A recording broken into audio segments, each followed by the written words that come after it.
Hi, welcome back. In this video, Elaina and I are going to talk everything Goodreads Choice Awards 2024. Yes. Today we're going to go through the nominees for the Goodreads Choice Awards. We'll go category by category, let you know the books that we've read from each category and our opinions, and then we'll make some predictions. And we also have some general thoughts on the Goodreads Choice Awards, some critiques, some things we wish that would change, and we just want to open up the discussion to see what you guys think and chat about this very prestigious competition. I would like to hear from our viewers. Do you guys care about the Goodreads Choice Awards? Does this influence what you're going to read next year? Or does it seem like more of just like a popularity contest that you avoid? I mean, it is a popularity contest. It is. And okay, anyway, we'll save it. So just for a little context, the Goodreads Choice Awards come out every year at the end of November, and they include books that came out within the past year. So that usually means from November 2023 until mid-November 2024.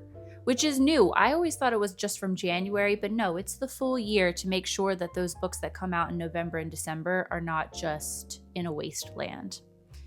The other criteria include that the book must have an average rating of at least 3.5 or higher to be considered. And lastly, most people believe that the nominees are chosen based on how many times the book was shelved by Goodreads users on the site, although that can be up for debate. Any other criteria is kind of just like hush-hush or speculated but not ever confirmed. I think every single year people try to figure out what the criteria would be or look at books that might have been snubbed and try to figure out why.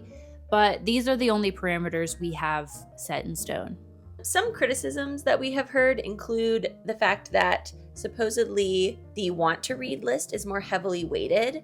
And I think people find that a little suspect because Goodreads does book giveaways. And in order to enter a giveaway, you have to add that book to your want to read list. And we all want free books. So that could be inflating the numbers for some of those books that are included in the giveaways. We also have been hearing, or have you heard this as well, that this year's list looks a little bit more diverse than past years?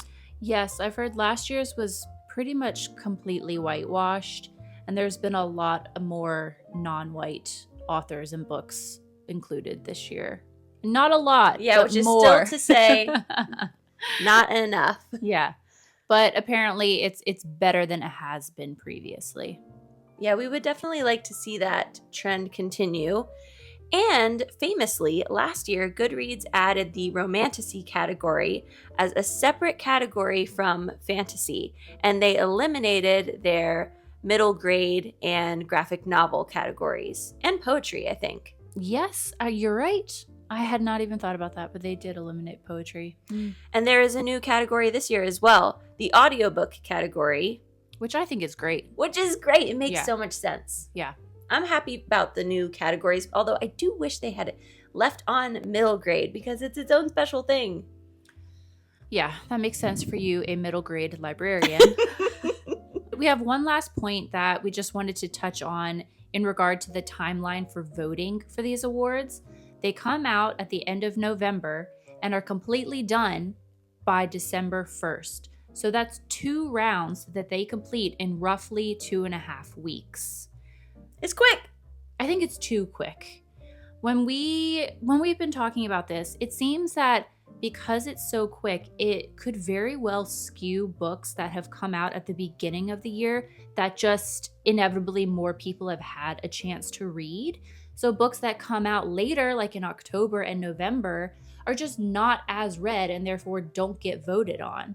And I think that that's like a real misstep for Goodreads. What we suggest is that they do still start in mid-November, and I would be so gracious as to say they can even do the first round in the 10 or so days that they currently do, but I think that they should then have the final round last until the end of December. Give like people a solid 4 weeks, let them look at the finalist list. Yeah, read some, and then make an informed vote instead of it just being like a popularity contest based on which one of them you may have had a chance to read. We want to like get a chance to know these books that have been nominated and make an informed decision, and then maybe like actually believe the results a bit more. Yeah. You know? Yeah, so that the results actually are likely to be some of the best books of 2024. So in our opinion, the final round should finish at the beginning of January. Yeah, but they didn't ask us, which was rude. So now we just have to do it their way. Bummer. All right, let's jump in. Let's do it. Okay, we're going to go category by category. Some of these we are woefully unqualified to comment on. Yes. But, you know, we're going to comment anyway. We still have something to say. Okay, let's start with the fiction category. We are going to be talking about books that were in the first round and the final round. But as we said, at the time of this filming, we are in the final round. Yep. So in that initial round, I have not read a single one of those books. So, yeah. To be fair, I haven't read many of these either, but I think I'm at least more familiar with them. Yeah. Than maybe you are. And I thought this list was very good. I've heard of all of these books. A lot of them I know have been super, super popular. The only one of these that I have actually read at this point is The Wedding People. It was a 5-star read. I absolutely adored it. But the rest of this list does make sense. You've got Sally Rooney's new book, Coco Meller's Blue Sisters. That was super, super popular. And I always have wanted to read Cleopatra and what is it? Cleopatra and Frankenstein. Yeah, I actually have that back there. So do you? I know, I should read it. What else? You have that Dolly Alderton book back there too. I know. I have a love-hate relationship with Dolly Alderton, so I've been kind of dragging my feet, but I feel like I should probably pick it up now. Louise Erdrich, I've read The Sentence by her. I do want to read this new one. From the final list, I've heard so many good things about Welcome to the Hyunam-dong Bookshop. It's actually probably what I'm going to read next. So yeah, love all of these. My prediction for who's going to take away gold on this one has got to be Martyr by Kaveh Akbar. I have seen this a lot. I've seen that this is like incredible. I want to read this. It's supposed to be just like totally different. I think that's going to take home gold. My choice, like my preference would be for The Wedding People by Alison Espach. I really loved that. But I do think it's going to get pipped at the post. Pipped at the post? Is that a British saying? I've never heard that in my life. Did I make that up? I'm pretty sure that's a British thing. Okay. What's your prediction? So my completely uninformed opinion, I actually think that Blue Sisters will win. Wait, I've just realized that both of us are thinking Sally Rooney won't take this home. Yeah, I do think that the reviews for Intermezzo have been a little bit lower than her previous work. Yeah. That said, I do plan to read Intermezzo, and I will most likely vote or Intermezzo. Yeah, I think maybe it coming out so late in the year also hasn't helped it. So I do think, it won't be the final stand. Some people felt that Cleopatra and Frankenstein by Coco Mellers was snubbed in the past. Mm-hmm. So that's why I think Blue Sisters has like a good shot. Yeah, and everybody loved that. Yeah. Yeah, okay. Moving on to historical fiction. We've read a couple of these. I personally read Anita de Monte Last. And I have read The Frozen River by Ariel Lawhen. And, of course, The Women by Kristen Hanna. And all of these made it to the final round, which I think is interesting. We were on trend. And the other ones that made it to the final round are familiar to me, too. I'm not surprised to see Silvia Morena Garcia's work on there, although she's been kind of hit or miss for me in the past, so I didn't read this one. Same with Kate Quinn. Everybody loves Kate Quinn. I've actually been very hit and miss with her books in the past, but it's no surprise to see The Briar Club on this list. And despite having read Anita de Monte Last by Xochitl Gonzalez, I didn't like it. I thought that it was lackluster. The ending annoyed me. And then finding out that it's based on a real life artist who has been ironically erased by this story that's about female artists being erased. Her family did not sign off on this story, and they're not happy with how she is portrayed in it. and that gives me an ick. But even if that weren't true, it just wasn't that good. Mm. So even though that's the one I've read, I will not be voting for it. Yeah. Obviously, you have James by Percival Everett on this list. This is like a retelling of Huckleberry Finn told from the enslaved Jim's point of view. This is probably one of the most popular books of the year. I just want to mention it here that I was a little confused maybe why James was put in the historical fiction category. And then a book like Wandering Stars by Tommy Orange was in the fiction category. In my opinion, I have not read either of these books, let's be fair.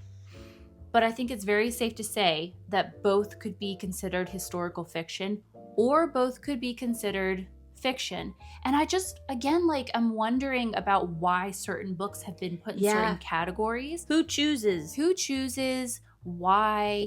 And like, I'm almost wondering if some are put in certain categories because other books are shoo-ins to win. Oh, to like give them a better chance? Yeah. I don't know, but I do think that it's strange that Wandering Stars is not in historical fiction or that James is not in fiction. What do you think will win? I know what's gonna win. The Women is gonna win. Is that what you said too? Well, you know what? I did put The Women by Kristen Hanna down. This is, again, where I find this interesting because I think it's gonna have a real fight up against it with James. Ooh. People think that it is such a phenomenal book. I mean, it's like going to be the best book of the year. It almost won the Booker Prize in the UK.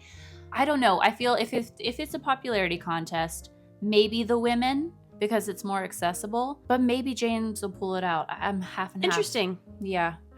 If I were going to vote, which I can, so I will, my favorite for sure was The Frozen River. I was obsessed with this book. This was so imaginative. It took like the real life journal of Martha Ballard and put it into an entire fiction story. I just thought it was so creative. I really think that this should win in a perfect world. Okay, mystery and thriller. Notoriously not our category. I was gonna say the same thing. We kind of don't like thrillers very much. But you've actually read one or two of these, haven't you? Yeah, and funny enough, I liked both of the ones that I've read that made it to this list. So there's a little faith restored in the Goodreads Choice Awards.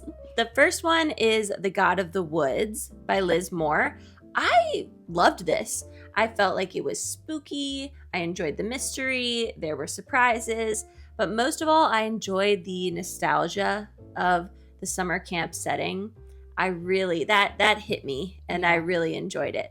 You also read this but had a different opinion, right? Yeah, I was not a big fan of this. It's the only one on this list that I have read, and I still wouldn't vote for it. So, there you go. I also read First Lie Wins by Ashley Elston, and I really liked this too.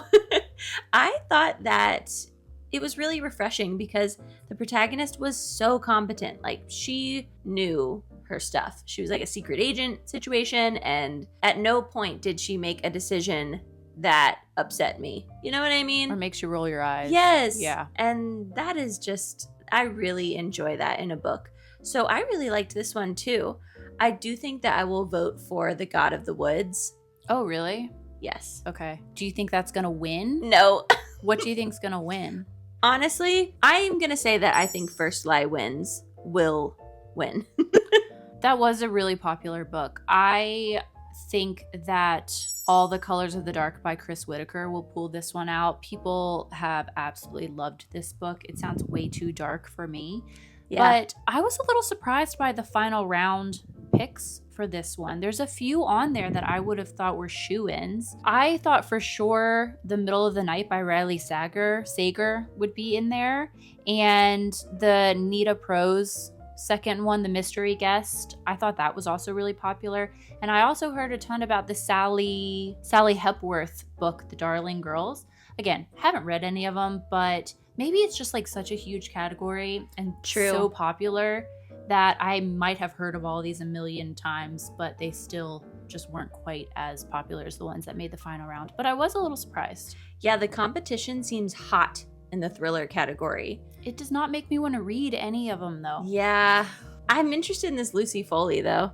The Midnight Feast? Yes, that's been on your list. And I have liked Lucy Foley in the past, so we should probably read that. If it somehow wins, we will have to like drop everything and read it. Agreed. Okay. And lastly in this category, I had one book that I thought was kind of snubbed, and that was Night Watching by Tracy Sierra. It doesn't have a ton of ratings on Goodreads yet, but I thought that this had a ton of buzz, and I would have thought that it made the list. So I was a little surprised it didn't even make first round. Yeah, wasn't on there at all. Yeah. Okay, the next category is a heavy hitter. We've got romance. We've read a decent amount of these, so we can have some informed opinions for you. Looking at that first round, I am not surprised to see Elsie Silver on here with Wild Love. This is the beginning of a new series of what else? Cowboy romances. And I haven't read this, but I read all of her Chestnut Spring series and had some big feelings. Some good feelings mostly about the series, So I'm not surprised to see this here, and I may give Wild Love a go. Great. Also not surprising to see Leather and Lark by Bryn Weaver. This is the sequel to Butcher and Blackbird, which I DNF'd 5 pages in. We also have How to End a Love Story. I think this is also a debut, and it's been getting a lot of buzz, so not surprised to see that. Ali Hazelwood's new one. Of course, Emily Henry. This whole list is just like makes a lot of sense. Were there any left off of the final round that you read? No. Really? I read Love of My Afterlife by Kirsty Greenwood. Is that her name? I forgot you read that. I absolutely adored that book. I guess I'm not surprised it didn't make it to the final round, but I thought it was really, really good. Of course we loved Funny Story. Who didn't love Funny Story? I mean... And she had something to prove after Happy Place. I'm sorry, but Happy Place was not as good. I also read This Summer Will Be Different by Carly Fortune. That was my first Carly Fortune, and again, absolutely adored it. Happy to see it on this list. You read the Abby Jimenez book? Yes, just for the summer, and it was so good. Maybe just a notch below Funny Story for me personally, but still, it made me cry. It was emotional, it was beautiful, it was romantic. Good. And I also read my first Ali Hazelwood this year, which was Bride. And it was Ali Hazelwood's first, I'm going to say fantasy, and I think this should be in the fantasy category. I understand the fantasy category? Yes. The romantasy category. Thank you. Yeah. Woo. That's right. I think it should have been in the romantasy category because they're literally vampires and werewolves.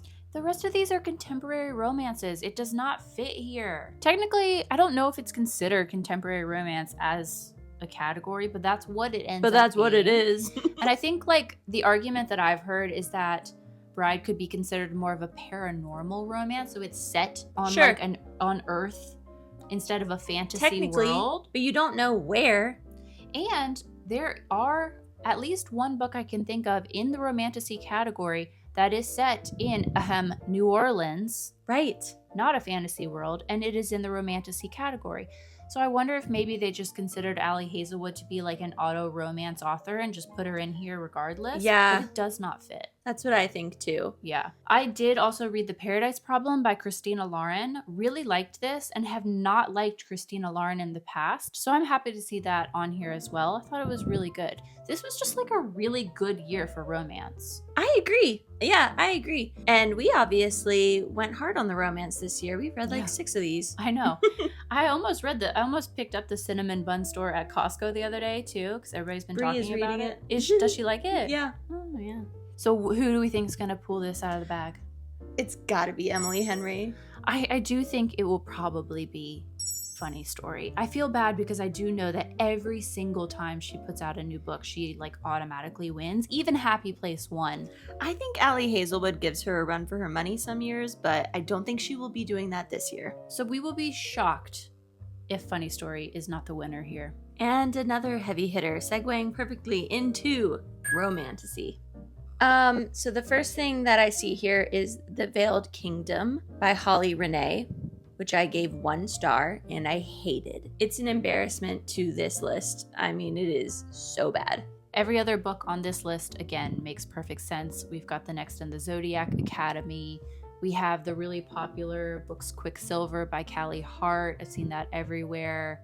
What else? Phantasma, which you read and liked. Yeah. Yes, Phantasma was so good. And this is the book we were saying. It's set in New Orleans in a real world setting, but it is a little bit spicy. It's got strong Caraval vibes. And yeah, I loved it. I thought it was so good. The next Sarah J. Maas Crescent City book, of course. Yep. The next From Blood and Ash book, which Elaina will never ever.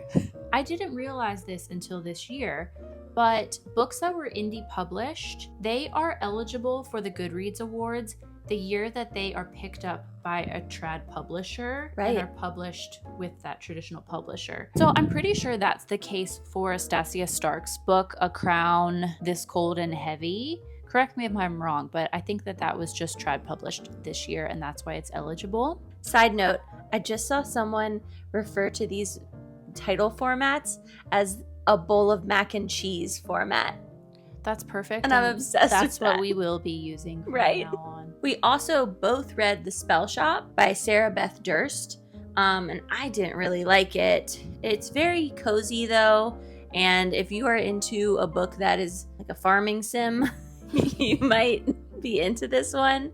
We do think it is miscategorized. Yeah, I don't think this is a romantasy book. I've said in the past that I'm confused why Goodreads is even marketing this as a romantasy book. It's a cozy fantasy with a very light romance on the side. It should not be on this list. Yeah, it's just not like the rest of these. For sure. And like, I know they keep having to do this, but it makes sense. They're going to have to keep splitting up fantasy. I think that they should make a cozy fantasies genre. I think The Honey Witch could go on that list. Agreed. The Spell Shop could go on that list. Yeah. And one that is kind of snubbed this year that was trad published this year is You Can't Spell Treason Without T. Right. Another one that was on the opening round here that I have talked incessantly about this year is Kate Golden's A Promise in Peridot, which is the second in the Dawn of Onyx series. This was probably one of my favorite books of the entire year. I do think I ended up voting for it in the first round just because I loved it so much. But I do want to also note that A Rain and Rose came out very, very, very recently, like in the last month. And it was a 2.5 star read for me, which is shocking. And it's totally skewed the entire series for me. So I kind of wasn't surprised to see that A Promise in Peridot did not make it to the final round. Yeah, that's disappointing. Yeah. And when it comes to the winner of this category, I'm going to vote for Phantasma because, like I said, I just really, really liked it. It was really good. Anytime there's a Sarah J. Maas book on this list, it's going to be the shoe-in, and I do think it's the case for this. I think that the House of Flame and Shadow, the House of Mac and Cheese, will definitely be taking home gold. And I just briefly want to say that I absolutely hated When the Moon Hatched. Are you going to mention this? I think it's going to win despite you. Really? Yeah, I think it's going to win. I mean, I know Sarah J. Maas, okay, but like, just imagine the look on Erin's face. If this wins, I'm never reading a romantasy book again. If this is what the people want, then I want no part of it. Erin, this is being recorded. I guess we'll see if Erin's ever going to read a romantasy again. People are going to go out in droves now and vote for it. Time for the best category, fantasy. I didn't read half of these books. I felt really like uncomfortable with how little of these I even recognized. I started crushing them when the list came out because I wanted to have some opinions on my favorite genre. I know, like, have we just not paid enough attention to fantasy this year? At least not the new releases. Okay. Because I mean, I've read a ton of fantasy this year, but not the new releases. Yeah, nothing. Well, now you've read a few, haven't you? Tell us, what have you read? All right, so when I saw that there was a P. Jelly Clark book on here that I didn't even know was released this year, I dropped everything and started The Dead Cattail Assassins. And it was so good. I love everything he writes. I just think he has such a unique voice, and this one did not disappoint. Highly recommend audiobook version, if only to hear the goddesses speaking in their own accents. Oh my gosh, so good. Is this a standalone? It is. Okay, maybe I'll read this. And short. It's like 200 something pages. All right. We both also read A Song to Drown Rivers by Anne Liang. This is like a retelling of a Chinese myth. I ended up very much not liking this. I think you liked it a little more than I did. Yeah, I thought it was just okay. Yeah, it very much read like a debut novel to me in the worst possible way. Yeah, and this is one of those that I think is miscategorized. For sure. Oh my gosh, yes. Like, what? This is not a fantasy story at all. There's no fantasy element to this whatsoever. It's more historical fiction than it is fantasy. Absolutely. Yeah. I mean, I'm so confused. That's a strange one. I feel like they just wanted to put it in somewhere and thought that like maybe they could get by, but I agree. Totally misplaced. Of course, we have to talk about Emily Wilde's Map of the Other Lands by Heather Fawcett, which is the sequel to Emily Wilde's Encyclopedia of Fairies, both of which are just so good. So good. Exactly everything you've heard about these books is true. The hype is real. They are delightful. I should read these. I honestly You don't really know why I should. haven't. Yeah. And you know what? The male main character is so refreshing and different. I think that you would really enjoy him. Okay. I am currently in the middle of reading A Sorceress Comes to Call by T. Kingfisher. It's my first novel by T. Kingfisher, and I am very, very much enjoying it. It's kind of weird, and I've heard it gets like spooky towards the end. I'm listening to it on audio. It didn't make it to the final round, but it's I think it's good. I read The Familiar by Leigh Bardugo this year, and it was my first Leigh Bardugo, and I really, really liked it. I thought it was really different, and it also has a little bit of spookiness to it. I actually think it's gotten slightly lower reviews than other Leigh Bardugo works in the past, which makes me want to read those because I liked this quite a lot. I read Catherine Arden's The Warm Hands of Ghosts and thought it was very, very good. This is solidly a fantasy novel, but it's a heavy dose of historical fiction too. It's set in World War I and goes pretty heavily into the fighting action. Ooh. I absolutely loved this. It would be my vote for best fantasy. To be fair, I haven't read a ton of these, but it did not make it to the final round, which I find very sad. I will briefly say that I'm not surprised to see Somewhere Beyond the Sea by TJ Klune. However, I hated Their House in the Cerulean Sea. So that's a no for me. Yeah. Also not surprised to see the Blackbird Oracle on here. I never got around to reading this. It's the 5th in Deborah Harkness's All Souls series. I was hugely hyped. They've been waiting for the next one for a while. So yeah, not surprised. It's on the final round as well, isn't it? And just recently, I ripped through The Tainted Cup by Robert Jackson Bennett in 2 days. You read this in 2 days? Yeah, it's like 500 something pages. Say, oh my God. It might even be like 600 pages. I've no heard brag. It's incredible though. It's so good. It was so good. I could not stop reading it. It has this whole like Sherlock Holmes situation, but it's a woman detective with her like male assistant, and it was like mystery, but also there's sort of like an Attack on Titans thing happening. I mean, the world building was amazing. The mystery had me hooked. They had the classic moment where the detective sits everybody down and explains how they figured it all out, and I was just like, let's go. Yeah. It was amazing. Even a touch of queer romance, which I love. Okay. So do you think that's gonna win? It's what I'm voting for. Is it? I'm surprised by that. You think it's gonna win and you would vote for it? I need to actually give some explanations here. Yeah. Because I'm being a little bit mean to my other big favorite, Emily Wilde's Map of the Other Lands. I just feel like the Emily Wilde series gets so much hype already that it doesn't really need my vote. You know what I mean? Okay. I think that The Tainted Cup kind of flew under the radar for me, and I'm so glad that it was added to this list. Otherwise, I never would have read it. Yeah. And I think more people should read it. Okay. So that's why I'm going to vote for The Tainted Cup. Very calculated. I, as I said, would vote for The Warm Hands of Ghosts, but that's not an option. So I will probably abstain. My prediction for the winner's got to be Emily Wilde. Yeah, I do think it's going to win. I guess you're right. Emily Wilde probably will win. And deserves to win. It's very good. One slight snub. I mean, I'm half and half on it.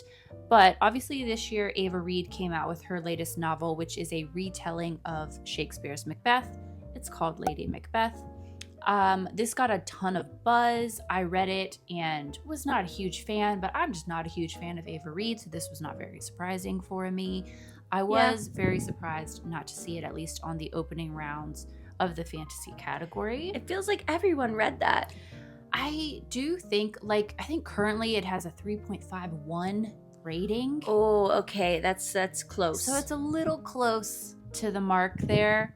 And it wasn't that well received, but I did think it probably would be on this list.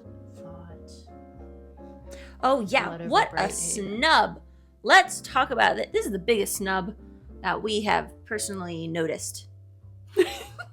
I'm mad about this. M.L. Wong's Blood Over Brighthaven. It was so highly anticipated. It's been read a gazillion times. Everyone loves it. I haven't personally read it, but I read Sword of Kaigen by the same author, and it's like one of my top 3 books of all time. It's so freaking good. This has a 4.4 rating. 4.4! On Goodreads, and it is not on the fantasy list. I would have thought it might win. Right. And it is not even on the opening round. That is a snub. Yeah, what happened there? Weird. Okay, and the next category is our newfound favorite, science fiction. Unfortunately, it is too newfound that we have not read hardly any of the books in this category. We got a couple. We have a couple. To be fair, I hadn't even heard of a lot of these books, so we've got some work to do here. I did read Beautyland by Maureen Helene Bertino. I thought it was okay. I thought it was kind of original to have the aliens sending faxes. Oh, yeah. To their counterpart on Earth. I thought that was really cute, but it's more of a coming-of-age novel than I would say a science fiction novel. And I am also about 3/4 of the way through Orbital by Samantha Harvey. This did win the Booker Prize for this year. It actually snubbed James by Percival Everett. So I had to pick it up, and I get why. It is very sciencey. It's about astronauts on the space station, looking at Earth. Can't top that. It's pretty good. What have you read from this list, though? Only one, I Cheerfully Refuse by Leaf Anger, and I really liked it. It's not super sci-fi-ish, though. It's kind of like dystopian. It's set in the future, but there's not a lot of science going on. Yeah. It's more of a human story, like a humanity, touch your heart kind of story. This is the only one besides Beautyland on this list that I'd heard mentioned quite a lot. Yeah, that's why I chose it to read when the list came out. I was like, okay. And it's a great title. I've seen this. I've heard it around. I like the cover a lot. Yeah. So, yeah. And it's good. I did like it. Okay. Do you think it will win? What's your prediction for winner? God, I mean, I have no idea. Probably The Ministry of Time. Okay. I feel like I have just seen that cover a bazillion million times. So that's why that's why I'm picking that. Yeah. Fair. I've actually heard quite a lot about Annibot by Sierra Greer. I think this might win. It's about an AI girlfriend. Oh! Or something. I've seen a lot about it. I might pick that up next, especially if it wins. Yeah, definitely. And that's all we have to say about sci-fi this year. Moving on. Bummer. Even less about this category. We're on the down. Now we're on the downhill slope, and it's just gonna taper off now. But whatever. I didn't read any of these. Not one. Okay. I mean, we've got a T. Kingfisher novel on here. I heard a decent amount about The Bog Wife.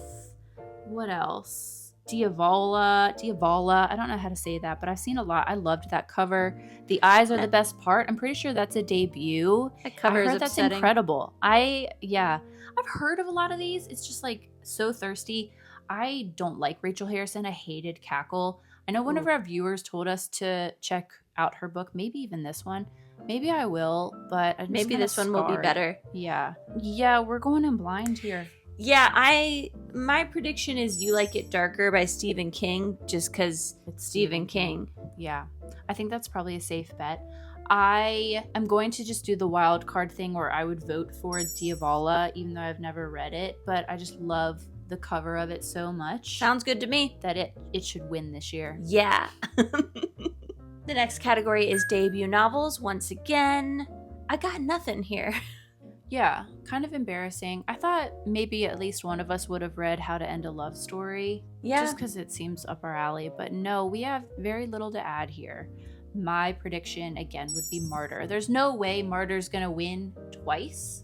It could. But that's what I'm going to go with. I really think that it might. Okay, love it. My pick is The Book of Doors. I just feel like I always see covers like this. I've heard a lot of people talk about this. It could. Shot in the dark, okay? It could be. It could win. Welcome to the Yeonam-dong bookshop. That also might win. Yeah. I kind of want to read that. And Greta and Valden. I don't know. I mean, I have heard of a lot of these, so it could be anybody's game here. Let's see. Yeah, I'm a little bit biased against debut novels sometimes. Well, yeah, I Sometimes literally don't read them. Call it I say as a negative that it reads like a debut novel. True. So, yeah. Okay, and here we go. Back on track with the audiobook category. Yeah, the new audiobook category. And there are some good ones here. I think that it's funny that you have The Women and Funny Story, which were both narrated by Julia Whalen. You know how much we love her, and it's not surprising that any book she narrates ends up on an audiobook category at the Goodreads Awards. Right. I feel like kind of bad for her because she's like, just pick whichever, guys. Yeah, it's like having to choose between your children. And it's funny because it's literally Kristen Hanna and Emily Henry, probably two of the most popular authors big names ever. It could either one of these could win. Right. We have Intermezzo again. Yeah, I'm kind of surprised by that. That would not strike me as an audiobook book. Right.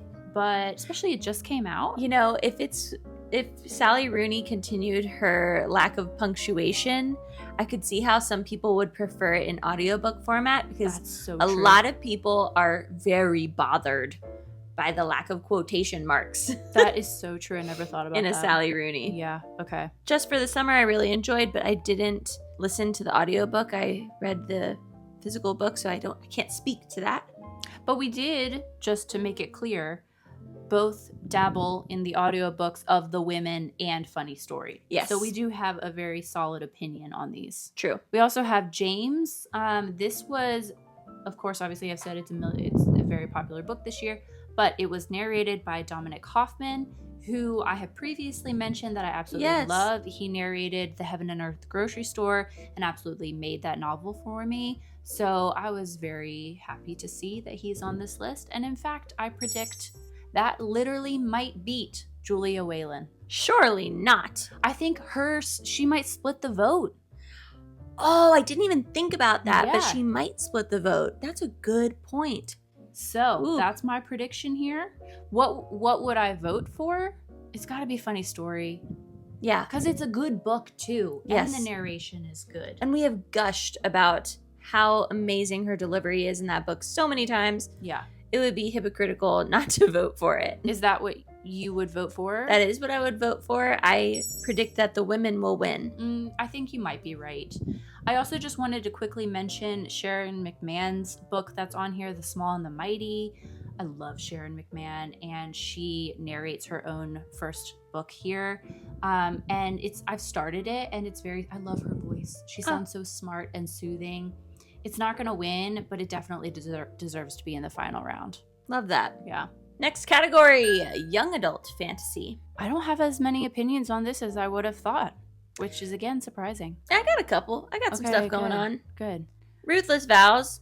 It was disappointing. That was the beginning of the year, Yes, too. it was. Okay, yeah. Honestly, that's all I can think to say about it. It was disappointing. And we do have Defiant by Brandon Sanderson, the last in the Skyward series. Totally loved it. Such a good series. It's really YA sci-fi, but that didn't get its own category, so it makes sense to me that they put it here. Okay. And yeah, it's so good. It's so good. We've also got the third in Adeline Grace's Belladonna series, Wisteria. I've read the first two. I have not read Wisteria. This kind of quietly came out. There was not as much buzz around this one as the other two. Maybe that's why I haven't read it yet, but I'm not surprised to see it on the list. We also have the second in Isabel Ibanez's What the River Knows series. I don't know what she's calling this, but the next one's Where the Library Hides. This was a huge disappointment for me. The first, I haven't even read the second, which is on this list. I don't. Do you think really you will care though? to. There's like one little plot line that you're curious I'm like, about? what? But I might just Google it, to be honest. We also, of course, have Heartless Hunter. Everybody was talking about That's that like this the year. Witch and the Witch Hunter one, right? Yeah, I think Yeah. it's called like the Crimson Moth or something in the Okay. UK. Do you know that? I keep seeing it. That sounds like, vaguely as Vogue. familiar. Yeah. And then, of course, we have Reckless by Lauren Roberts. This is the second in her Powerless series. I did read this and was again pretty disappointed by it. I'm not surprised to see it on here, and I actually do predict this to be the winner. That or Heartless Hunter. But I can't say I'm happy about it. Very honest. I predict that Ruthless Vows will win. Really? Divine Rivals won.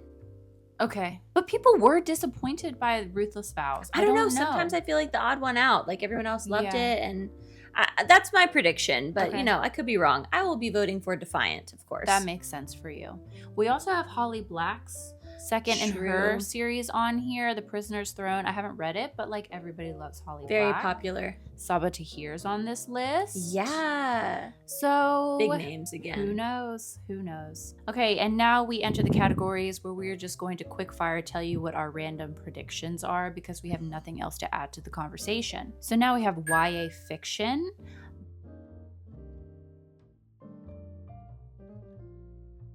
My random prediction for this is going to have to be the Heartstopper book by Alice Oseman. Everybody loves Heartstopper. I think it'll win. Yeah. Very, very popular. It is the fifth one. I feel like they get less likely to win as they get further into the series sometimes. That makes sense. But, I mean, you're not wrong. Like, that could easily take it. I think my random shot in the dark is going to be Where Sleeping Girls Lie by Farida Abike Ideme. I've seen this cover a ton. It's very eye-catching. It is. I have read one other book by this author. It was not my favorite. Oh, yeah, Ace of Spades, right? Yeah. But I could see this winning. Yeah, that's my random prediction. Okay. And for nonfiction, I have no clue. I'm gonna copy. What's your answer? I'm gonna copy your answer. My answer is The Anxious Generation by Jonathan Haidt. I'm sorry if I'm saying that wrong. Just solely because it sounds kind of interesting and I want to read it and I've seen it around. Great. Yeah, I agree. It's definitely gonna be The Anxious Generation. I just realized I did actually read something on this list. And you loved it. Yeah, I did read Feel Good Productivity, How to Do More of What Matters to You by Ali Abdal. Big name new YouTuber. I'm sure you've heard of him. And his book is good. It's a great productivity book. Lots of really actionable tips, quick, easy read. It didn't make it to the final round though. But to be fair, it's his first book, so I think that's to be expected. Yeah. Okay, so we're not completely ignorant. There we go. We got one. Okay. And now we have the memoir category. You got anything on here? I haven't read any of these, but I have opinions. I think that From Here to the Great Unknown will probably take gold here. This is by Lisa Marie Presley and Riley Keough. I should know how to say her name. We picked all the hard names in this video. I love her actually, and I've listened to podcasts with her in it, God. I'm butchering her name. I'm sorry about that, but I do think that this will probably win. But it's close because you also have The Third Gilmore Girl in here by Kelly Bishop. Yeah, Gilmore Girls has popped off this year. So. Yep. And you also have Ina Garten's memoir, which I literally want to read and have heard is incredible. Oh, wow. So I would not have expected that, honestly. Yeah, I think any three of these, maybe, but an Elvis. I thought maybe the RuPaul memoir. Oh, that's true. This is actually a heavier category than I thought. Yeah. And the last category, we have history and biography, which I don't read. So, do you got anything on here? The only one that I can really plug here again is Sharon McMahon's The Small and the Mighty. I don't think that this will win. I don't think it's been out long enough, but I do think it's probably very good. And from what I've read so far, it is really good. What I think probably will take the cake is The Demon of Unrest by Erik Larson. I think Erik Larson's just really popular, and this book has probably, I think, the most ratings of all of these books. That's a good sign. 31,000. It's got a 4.4 rating. So what do you think? I don't know. I got nothing. It could be, I don't know. Random guess. Okay, let's go with the elements of Marie Curie. Okay, that's a good guess. Great. Great. Okay, this wraps it up. We got them all. We will pin a comment and let you know how many of our predictions were correct. Great. So let us know what you think about all these, which books made it on the awards that you think definitely deserve it. What should we read again? What was snubbed that we haven't mentioned? Yeah. Please like this video if you like this video. Subscribe if you are new here. We appreciate it so much. And until our next video, see you soon.